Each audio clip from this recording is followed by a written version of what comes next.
¿Qué es lo que hace que una serie funcione? Que gusta al público más allá de la crítica. Mucha gente cree saberlo. Bueno, digo, creen porque la realidad ha demostrado que es más fácil decir ¿qué hace a una serie una mala adaptación? El Vecino, serie española de superhéroes, es una prueba de ello. Hoy mencionaré la receta que usaron para arruinar un producto pasable y convertirlo en un panfleto más. Si quieres invertir tu tiempo viendo esta serie, te sugiero ver este video. No será largo, pero te salvará de perder tu valioso tiempo. Esto es Lado Oscuro, canal de narrativa no literaria.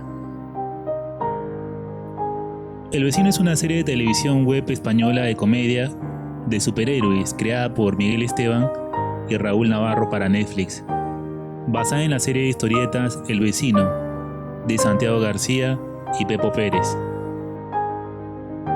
Yo, como muchos, celebré el hecho de que se haga una serie de superhéroes en tierras españolas. Eso suele ser un respiro ante la oleada casi interminable de malas adaptaciones de cómics estadounidenses, con superhéroes reciclados o clónicos. Si fuera por eso, diría que todo está bien, pero como en muchos casos, las adaptaciones más allá de las licencias creativas tienen otro problema. Y ojo con esto, que el original, como muchos otros casos, es una fuente de confianza para el producto audiovisual, o al menos debería serlo. He resumido los pasos hechos por Netflix para arruinar esta serie. No lo haré largo, vamos de frente. Paso 1. Arruina la trama. ¿Qué forma más fácil de arruinar una historia que cambiando la historia? La serie comienza presentándonos al personaje de Javier, un joven con un trabajo en un bar al que va cuando quiere. Está en un momento un poco tenso de su relación con Lola, por la que decide llevarla un fin de semana a las afueras de la ciudad, en la casa de su jefe. Allí sucede un accidente. Un ser de otro mundo, vestido con traje especial, se estrella y le lega sus poderes al joven. La trama de la historieta se centra en las consecuencias de haber heredado los poderes de aquel extraterrestre. Javier ve su vida afectada por aquello. La serie televisiva, por otra parte, desde el principio ya comienza modificando esto, centrándose en la relación entre Javier y Lola, sus separaciones y reconciliaciones. Desde aquí ya estamos frente a una historia diferente. Los guionistas parecieron olvidar que lo que hacía genial a esta historia era centrarse en la identificación del héroe. Te lo voy a plantear de esta manera. Es como si las historietas de Superman no hablasen de él, sino de su relación con Lois Lane, como eje principal del relato. Las subversiones del relato original, con un héroe imperfecto, pobre, mezquino y sinvergüenza, pasó a tratarse de la historia de un superhéroe y su novia, algo más prosaico, y esto es solo el principio. Paso 2. Yo lo puedo hacer mejor. Uno de los problemas de las adaptaciones y por las que fallan en muchos casos es por la falta del guionista en reconocer sus límites. Entendamos esto: las obras escritas, ya sean cómics o libros, que han llegado a adaptarse, lo han sido en su mayoría por su relevancia y originalidad.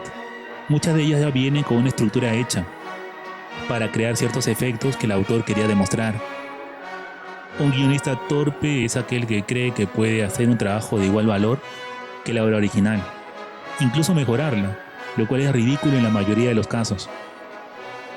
Lo peor de todo es que ni siquiera es por creer que lo pueden hacer mejor, únicamente, sino por tratar de colocar una inclusión y justificarla. Esto se ve en la modificación de la historia, sacando personajes, colocando otros, modificando personalidades, relaciones, hasta temas completos, para que al final de la historia original no tengamos nada, más que el título. Paso 3. Incluye personajes pintorescos. Imagino que el guionista o director se le pasó la pregunta: a ver, ¿cómo puedo colocar mi diversidad justificándola en la historia? Así, metamos personajes pintorescos para llamar la atención. Es así que El Vecino, que en primera instancia, al menos en la historieta, tenía una trama simple y coherente, se volvió un desfile de secundarios extraños que no aportan nada a la historia y distraen de lo importante, que es el seguir las vicisitudes del protagonista. De esta forma, en su afán de incluir diversidades, colocan vecinos inmigrantes, vecinas lesbianas de la tercera edad, un consumidor de alucinógenos y hasta un perro minusválido. Sí, todos estos personajes son sacados del tapete, no pertenecen a la historia original y tienen como objetivo incluir minorías de forma descarada. Hay más ejemplos, verifícalo por ti mismo leyendo el cómic. Paso 4. Incluye panfletos. No lo noté al principio, pero era como un ruido molesto de fondo que no notas hasta que se hace insoportable. Me refiero a la crítica a los juegos de azar. Crítica que distrae bastante en toda la trama y que no le encuentro ningún sentido. ¿Tiene que ver con un problema local en España? Está bien hacer crítica social, pero el problema es que al colocar en cada capítulo de la primera temporada esto se hace insoportable. No sé de dónde lo sacaron, pues en la historieta no está. Terriblemente mal y bastante incoherente. Y aquí también puedo incluir el paquete pro diversidad de Netflix. Crítica al varón heterosexual o gente de color frente a gente racista. ¿En qué mejora esto relato? Por lo menos aquí en nada. Ni siquiera es colocado unido a la historia. Innecesario. Paso 5. Incluye empoderamiento femenino. Esto es quizá lo más grave y necesario, pues el relato original ya tenía mujeres independientes, personajes del todo redondos y bien construidos. Pero por supuesto no era suficiente. Había que rebajar a todos los hombres del relato para que la mujer sea revalorada.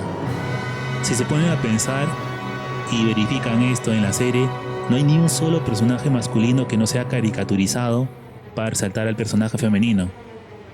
De esta manera vemos compañeros de trabajo que pueden despedir las féminas, compañeros de habitación delincuentes sexuales, vecinos adictos, hombres mendigos, ojo, no hay mujeres en mendicidad en la obra, o personajes varones simplemente idiotas, como el dueño del bar, por pasar por el villano menor, como ese presentador de las tiendas de apuesta. En conclusión, no hay personajes femeninos, ni uno solo en que se desdibuje o humanice sus carencias. Paso 6. Incluye sexualidad abundante. La carne vende. La carne estaba en la historieta original, sin ninguna duda, pero en no más de 2 o 3 páginas de los 3 tomos, como mucho. En la serie han colocado decenas de escenas innecesarias de relaciones íntimas. Ojo que no soy un puritano. Me importaría bien poco si fuera por un motivo estético o si se agregara algo a la obra, pero es por puro relleno. Es como si el director de la serie se hubiera tomado la molestia de colocarlas para mantener la atención de un espectador promedio que guste este tipo de escenas. Y todo sacado de la nada, terriblemente incluido. Paso 7. Arruina a los personajes. Debo decir desde el principio que el personaje principal, Javier, es un imbécil de pies a cabeza. Como dirían en España, es un gilipollas promedio. Un bueno para nada sin trabajo, estudios aparentemente, sin moral, ni valores, ni responsabilidad. La verdad, lo que sorprende es cómo un personaje como Lola puede haber salido con semejante piltrafa por varios años en la serie, aunque no era oficial. Y es que no tiene ningún sentido. Y por supuesto, la respuesta le viene a uno si lee los cómics. La verdad es que en realidad no salían. Ni siquiera tenían una relación.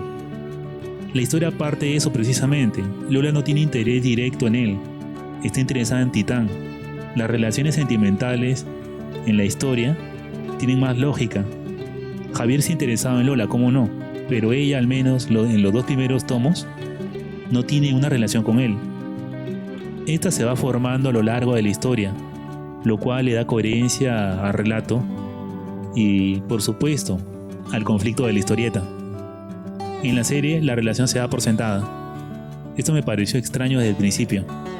Otro punto es que Javier, si bien es un gilipollas en toda regla, un zángano, aún con todo tiene un punto a favor suyo, y ese es Titán.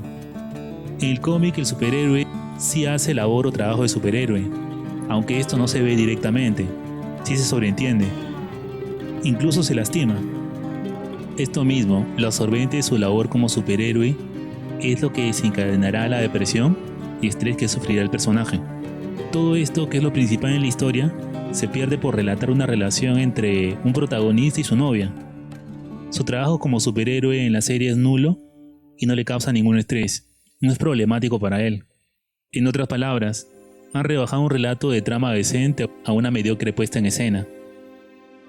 Por último, y con cierto nivel de spoiler, la labor de superhéroe que hace Javier le fue encomendada por un ser del espacio directamente a él, como lo pueden ver aquí. Pero por supuesto, a Netflix no se le puede pasar por la cabeza que el extraterrestre tenga apariencia de varón caucásico, heteropatriarcal y con barba. Prefirieron contratar para esto a un actor con pinta de inmigrante mexicano. Lo que es peor, ni siquiera le da el poder a Javier, sino a él y a su novia. Y esto resume la debacle de la serie. Javier no puede ser un héroe de la historia para el relato de Netflix. Primero porque es varón, segundo porque es un inútil y medianamente imbécil. La que herede sus poderes, por lo tanto, tiene que ser una mujer. Con todo esto queda claro que la historia está tan cambiada, tan modificada, tan deformada que es casi irreconocible y no para bien. Palabras finales. Sé que el autor tiene que vivir de algo. Comprendo que el hecho de que lleven su historia a la televisión en una plataforma masiva como Netflix le da una publicidad enorme, lo que además de lo económico le da fama y prestigio. Pero el precio de vender los derechos de tu historia y permitir que se prostituya de esta forma es vender tu herencia por un plato de lentejas. No muestra autoestima por parte del autor, sino solo mercantilismo, además de falta de respeto por su propia obra. Con esto solo queda decir que la oportunidad de tener un superhéroe español en una serie quedó sepultada en el desagüe de la diversidad. Y bien, esto ha sido mi reseña del Vecino. Debo decir finalmente que te recomiendo verla, si tienes tiempo. Sé que han sacado una segunda temporada, pero no pienso verla. Tuve suficiente con lo que vi. Mi canal no está dirigido a un público antiprogre en primer lugar. No era mi intención criticar. Si vi la serie fue precisamente por las buenas críticas que leí.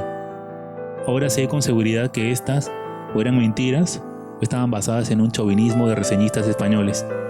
Pero claro, verla o no depende de ti. Si el video te gustó, entretuvo o te informó, suscríbete y dale like, te lo agradeceré. Esto ha sido El Lado Oscuro. Nos vemos en el siguiente video.